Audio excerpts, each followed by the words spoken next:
7월 25일 목요일 아침 이슈 레이더 시작하겠습니다. 신인규 기자, 안녕하세요. 안녕하십니까. 자, 오늘 키워드 보여주세요. GDP, 한국, 미국 GDP 다 나옵니다. 슈퍼 N저, N 달러, 또 원 N 환율 좀 알아볼 거고요. 2차 전지, 신성 통상 순서로 한 번씩 하나씩 짚어보겠습니다. 먼저 GDP, 오늘 우리 한국 경제의 경제 성장률, 2분기 성장률 나오죠? 네. 오전 8시, 그러니까 오늘 방송 중에 나올 걸로 이제 전망이 되는데 잘 나와야 될 텐데. 잘 나와야 될 텐데 일단은 시장 예상치는 0.1% 상승입니다. 그러니까 예상이 그렇게 좋진 않다라고 보실 수가 있을 것 전분기 같습니다. 대비이기 때문에 그렇겠군요. 맞습니다. 그리고 CT나 해외 기관 같은 경우에는 아마 마이너스 0.1%, 그러니까 전분기 대비 역성장했을 것이다, 이렇게 보기도 합니다. 우리가 흔히 말하는 경제 성장률은요, 전분기 대비입니다. 그러니까 1분기 성장률이 좋았기 때문에 역기저 효과가 있다, 이렇게 보시면 되고, 수출은 2분기에도 그렇게 나쁘지 않았지만 1분기에도 계속 얘기됐던 우리나라 경제의 이 내수 부진 문제, 이런 것들이 2분기에 조금 더 부각될 가능성이 이번에 숫자로 나타날 수가 있겠다, 이런 얘기들이 나오고 있습니다. 그래서 만약에 내수 부진이 생각보다 깊어서 시장의 예상보다 조금 더 좋지 않은 뭐 0%라든가 마이너스로까지 갈 수 있는 그런 숫자들 나오게 된다면은 역으로 봐야 될 게, 물론 이제 경제 성장률 마이너스 나오면은 좋을 것 없지만, 역으로 지금 같은 경우에 이 GDP가 안 좋고 이렇게 되면 한국은행의 이 경기 부양, 조기 금리 인하에 대한 논리가 힘을 받을 수가 있기 때문에 증시 입장에선 이번에 GDP가 한국 경우에는 조금 낮게 나와주는 게 오히려 최근에 출렁이는 증시에 도움이 될 수 있다는 시각도 존재를 합니다. 네, 사실 1분기에 1.3% 나왔기 때문에 너무 높게 나온 네. 기저효과도 있겠죠. 자, 오늘 밤에는 또 미국의 GDP 증가율이 나온단 말이죠. 어떻게 맞습니다. 나올 걸로 예상하고 있습니까? 클리블랜드 연은의 GDP 나오랑 조금 다르게 시장의 전망이 2% 상승입니다. 그래서 전년 대비입니다.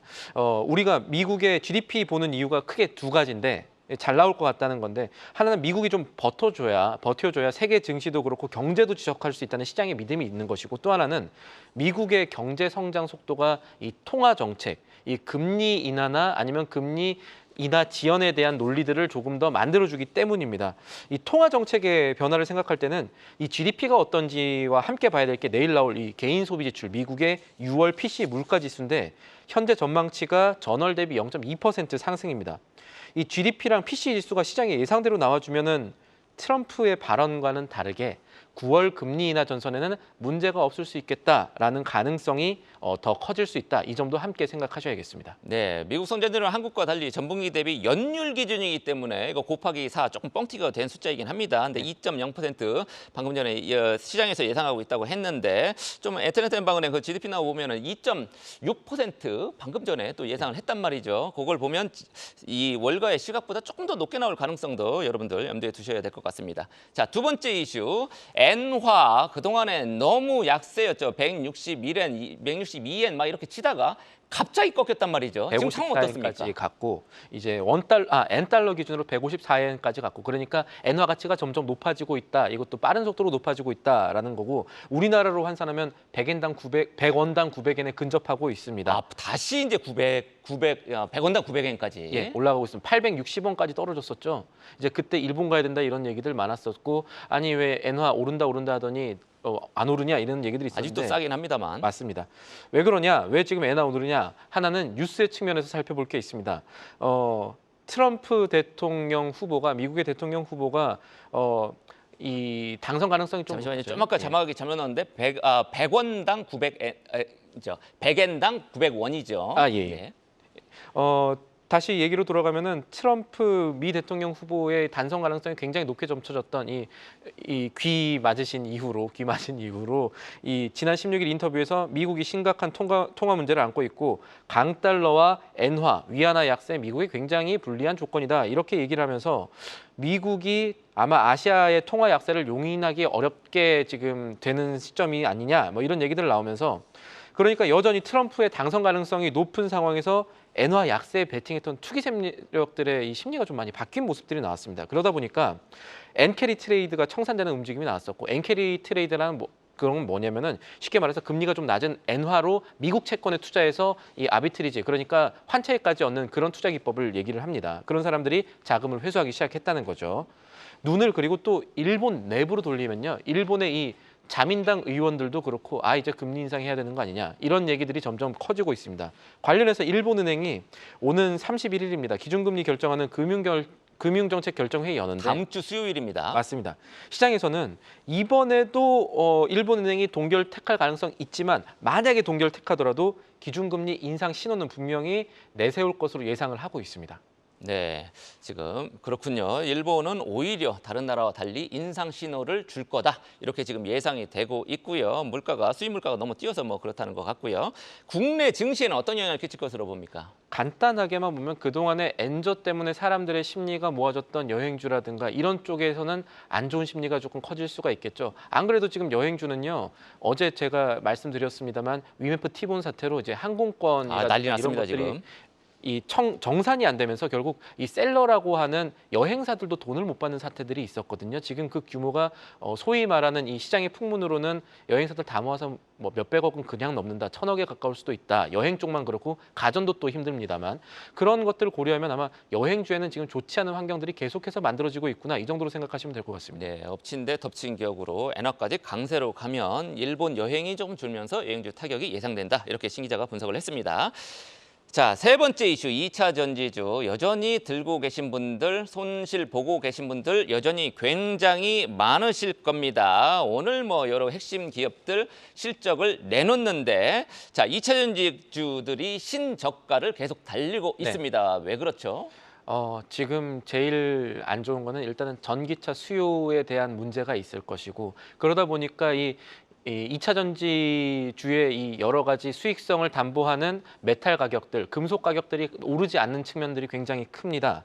거기다가 아마 오늘까지는 실적 나오는 오늘까지는 우리 2차 전지주 그렇게 좋지 않을 가능성이 높은데 왜 그러냐면 전날에 포드가 12% 빠졌습니다. 주가가. 시간에서 지금 막 빠지고 있습니다. 지금도 예. 불안합니다. 제가 말씀드린 게 이 시간의 가격이었습니다. 그러니까 이 실적 발표하고 여러 가지 자동차 수요라든가 자동차들의 수익성이 악화되면 전기차 개발이라든가 이제 새로운 동력 찾기가 좀 어려워지거든요. GM 같은 경우는 그래서 LG 에너지 솔루션이랑 하는 합작 공장 지금 일단 멈추기로 했고요.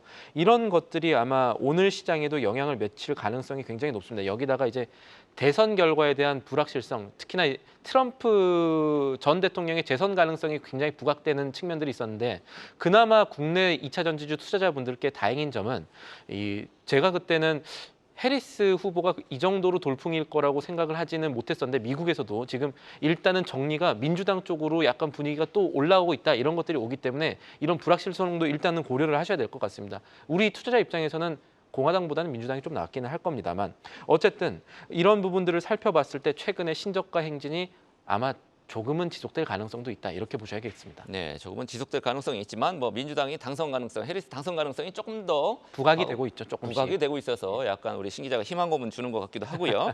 어찌 됐든 오늘 LG 에너지 솔루션 포스코 홀딩스 실적을 오늘 내놓습니다. 네. 관전 포인트는 뭡니까? LG 에너지 솔루션 같은 경우는 잠정 실적을 미리 내놨었죠. 오늘 활정 실적을 내놓는데 증권가에서는 이 숫자 변하기 좀 어렵다. 미리 이제 LG 에너지 솔루션이 내놓은 숫자대로 갈 것이다라고 보는데 이 실적 자체가 좋지가 않습니다. 매출이요. 2분기에 6조 1,619억 원 정도 했을 것으로 보고 영업이익은 2천억 원이 안 될 것으로 보고 있는데 매출 같은 경우는 이 전년 대비로 30% 가까이 떨어졌고요. 지금 이제 화면으로 보시는 것처럼 영업이익은 전년 대비 57% 넘게 떨어질 것으로 전망이 되고 있습니다. 이번에는 이제 실적 안 좋은 건 알겠는데 전망이 중요합니다. 이 LG 에너지 솔루션 같은 경우에는 이제 GM과 합작법인 이제 일시 중단을 했으니까 이런 것들에 대한 이 설명들이 이번에 실적 발표와 함께 있을 컨퍼런스 콜에서 있어야 될 거고 앞으로 있을 하반기 전망, 이 실적 회복의 기점이 언제로 전망되느냐 이런 얘기들이 나오는 것에 따라서 오늘장 막판에 주가가 움직일 가능성도 배제할 수는 없겠고요. 또 하나 이제는 또 2차 전지주로 바라죠. 이제 철강 기업이기는 합니다만 이 포스코 홀딩스도 오늘 실적 발표합니다. 포스코 홀딩스의 2분기 실적 추정치는요.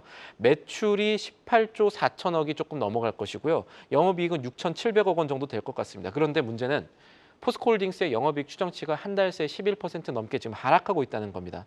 그러니까 이런 실적들이 나오게 된다는 것은 지금 아직까지도 1차 전지에 대한 투자 심리가 좋지 않다는 것을 뜻하고 일부에서는 2차 전지주 실적 개선이 올해 하반기 이후 어쩌면 내년 될 수 있다 이런 얘기까지 나오는 거 살펴보셔야겠습니다. 아, 점점 늦춰지는 점점 조금 불안한 얘기를 또 던졌습니다. 자, 마지막 이슈 신성통상. 요거 저번에도 한번 우리 신 기자가 다뤘습니다. 그때 요거 조금 공개 매수 성공 가능성 좀 불안하다 이렇게 짚긴 했습니다만 결과적으로 공개 매수 실패했습니다. 신성통상 공개 매수 실패.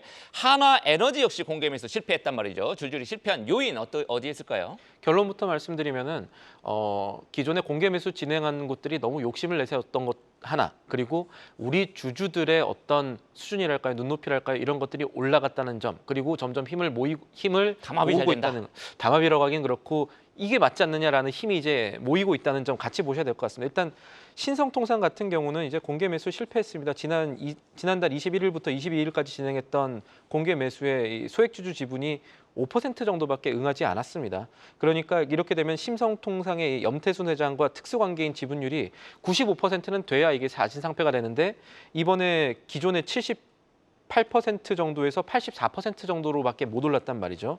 이 신성통상 같은 경우는 공개 매수 가격이 주당 2,300원이었습니다. 그런데 너무 쌌네요. 순자산 기준으로 하면 3,000원 그냥 넘어가거든요. 이 회사의 적정 주가는요.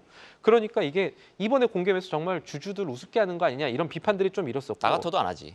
예, 그런 시각들이 예. 굉장히 한 분뿐 아니라 여러 분이 있었다라고 보시면 될 것 같고 소액 주주들이 공개 매수에 응하지 않으면서 이번에 공개 매수 실패하면서 나타난 현상은 신성통상 주가의 급등입니다. 아마 2차 공개 매수가 있더라도 지금의 2,300원이라는 낮은 수준 제시하지 못할 거라는 이런 심리들이 생긴 거죠.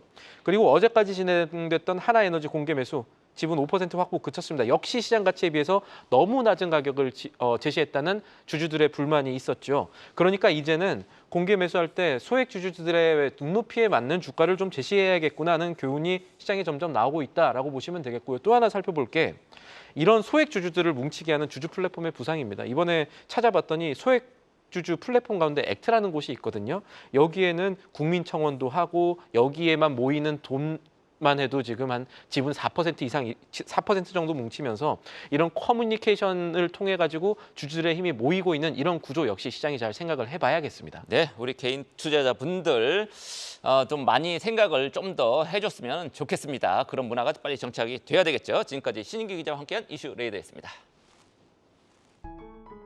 계속해서 다양한 경제 이슈를 알고 싶다면 구독과 좋아요, 알림 설정 부탁드립니다. AI 캐스터 권미정이었습니다.